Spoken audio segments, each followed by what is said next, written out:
Roughly how many Razorbacks would you kill in a season? There isn't a season for Razorbacks, girlie. Then why kill them? You want to know? There's something about blasting the shit out of a Razorback that brightens up my whole day. G'day, welcome to the Film Prospector, the channel where I sink my teeth into DVDs to see how much gold spurts out. 1984's Razorback is an Australian creature feature about a giant killer boar, but it's got a bit more to it than that simple premise. Directed by Russell Mulcahy, who would go on to direct classics like Highlander and Ricochet, this is full of his visual flair. He cut his teeth in the early 80s on a number of classic music videos by people like Elton John, Duran Duran and Spandau Ballet, and these MTV-style visuals are really on show here. He's helped enormously by cinematographer Dean Semler, arguably the designer of 80s desert chic. With 2 Mad Maxes and 2 Young Guns to his name, he'd cap it off in 1990 with an Oscar for Dances with Wolves. So Razorback looks great. Low, wide-angle glides, multiple high-powered full moons to give everything a cool backlight, trippy dream sequences and hallucinations, plenty of smoke and dry ice, interesting transitions. At times it sounds great as well, with some nice audio design,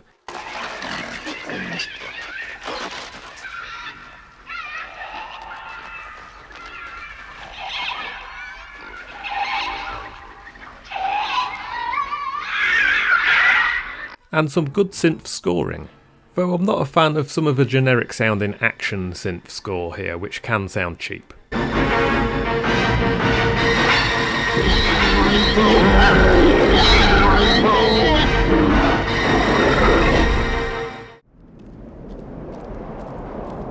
In the Australian outback, Jake Cullen, a boar hunter, is putting his grandson to bed.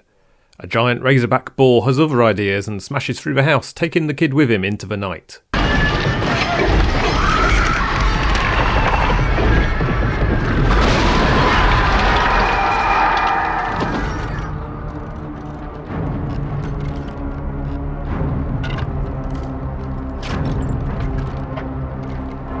Oh God. Thunder!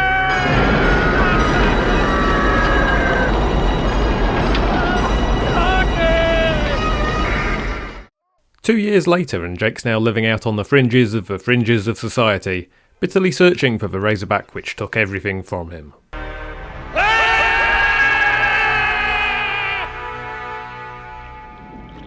This would be a nice simple story, but the film's got quite a few more plot strands than that. Maybe a couple too many, to be honest. Beth Winters is an American reporter in town to investigate the mass shooting of kangaroos for pet food. To become dog excretia on the sidewalks of Sydney, Hong Kong and New York. She doesn't make too many friends in town. We'd like to interview some kangaroo shooters. Anyone interested? After snooping around the Pet Pack factory, brothers Benny and Dicko chase her down.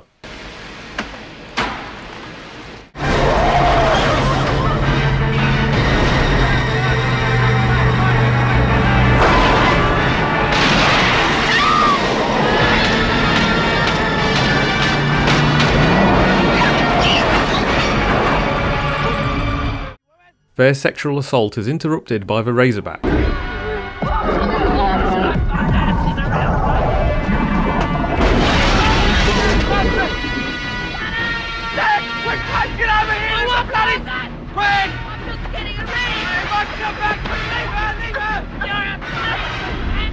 We've already established though that this bad guy boar is not interested in being a hero, so unfortunately Beth is the next one to get dragged off into the night.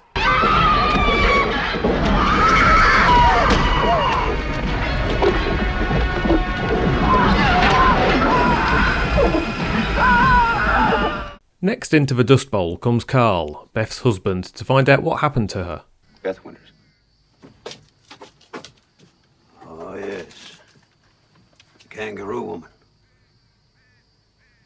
After meeting with Jake, he for some reason pretends to be interested in opal mining and goes to hang out with the disgusting Benny and Dicko. I wonder what happened to her. Oh. Cops say she fell down a mine shaft. A friend of yours, was she? Huh? They take him hunting and leave him possibly for dead. That's mine. See you, Skip. Now listen, Bill, you're in the middle of bugger all here, so for Christ's sake don't go walkabout. We'll never find you. We'll be back in 5 or 6 hours. He has a brief trip up and down a windmill to hide from some normal-sized boars.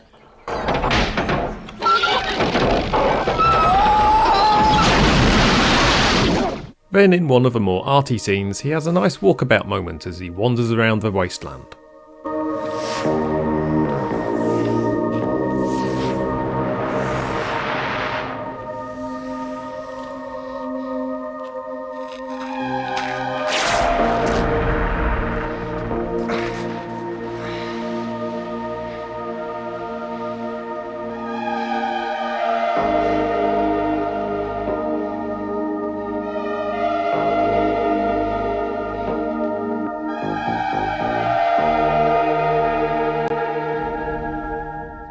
Luckily enough, he finds our next main character, local pig scientist Sarah Cameron.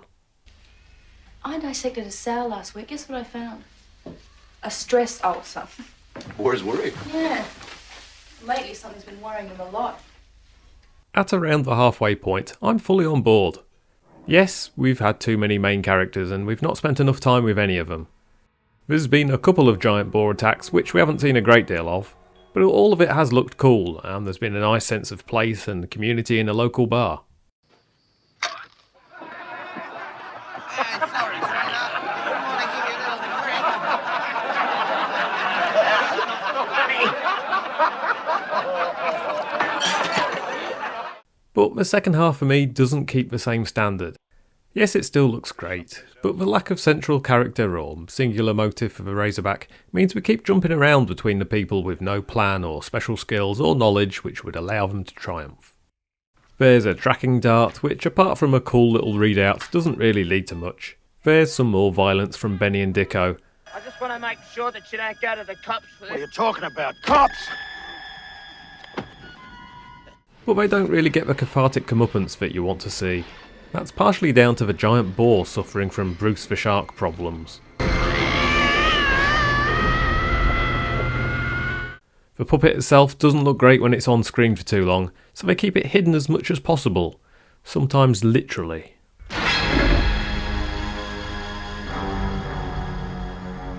Jesus wept. And we end up with a final confrontation in the pet food factory. Yes, it's beautifully shot, but this could be anywhere in any film. It's a real shame that they couldn't work out how to use one of their great locations for the ending. The same goes for the townsfolk. Really, we're only in the bar for a couple of scenes. I'd have liked to seen a bit more of it and a few of the characters that are there. I know it's a high bar, but Tremors 6 years later takes a lot of these elements, adapts and improves on them. I don't want to be too down on Razorback because it's still a good watch. Bye, Jake. Cut it out, you mongrel! Just cut it out! I found 6 out of 10 grams of gold in this dusty, muddy, disgusting swamp.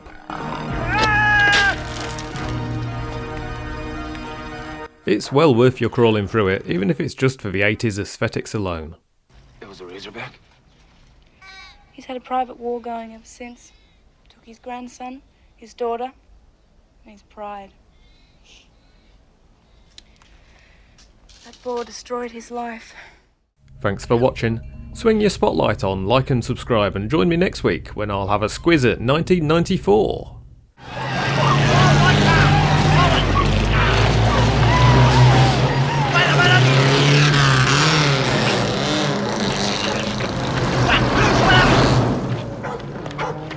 Ah, shit!